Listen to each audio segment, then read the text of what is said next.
झांसी की अनाज मंडी में एक रैली हुई थी, जिसमें उस समय के तत्कालीन रेलवे मिनिस्टर मल्लिकार्जुन खड़गे और transport minister mister Bhaskar Fernandez और मुख्यमंत्री चौधरी भूपेंद्र सिंह हुड्डा की पूरी कैबिनेट यहाँ आई थी।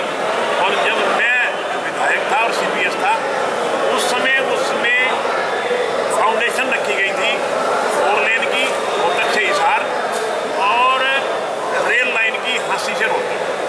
4 लेन का काम तो हमारे टाइम में ही 70% पूरा हो गया, मगर जो रेल लाइन का काम था वो इसलिए शुरू नहीं हो पाया कि ज़मीन की एक्वायर करने की एक प्रक्रिया होती है जिसमें समय लगना था।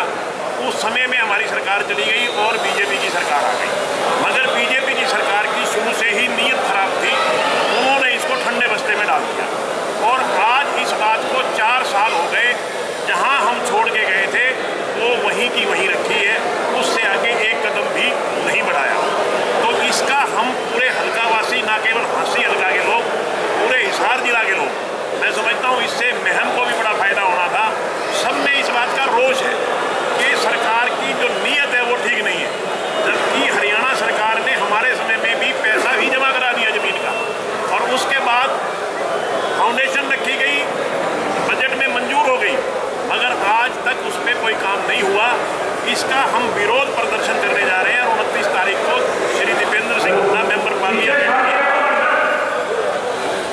पार्लियामेंट की अध्यक्षता में एक बहुत बड़ा धरना उसी स्थान पे जहाँ पे ये नींव रखी गई थी, जहाँ पे ये फाउंडेशन रखी गई थी, उसी स्थान पे धरना देंगे ताकि सरकार को हम आगाह कर सकें कि इस रेल की लाइन को जल्दी से जल्दी शुरू किया जाए।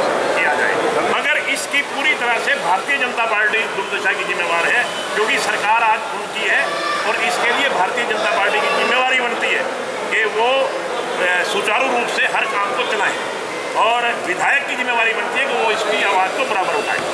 इससे ज़्यादा आप इस बारे में समझदार हो, मैं इसके बारे में कुछ नहीं कहूँगा। वो हमारी पार्टी की है, जो भी कर रही है ठीक कर रही है। जो आप धरना दे रहे हो 29 तारीख का, उसमें विधायिका को भी निमंत्रण दोगे आप? निमंत्रण जरूर देंगे, आए ना आए वो उनकी मर्जी है।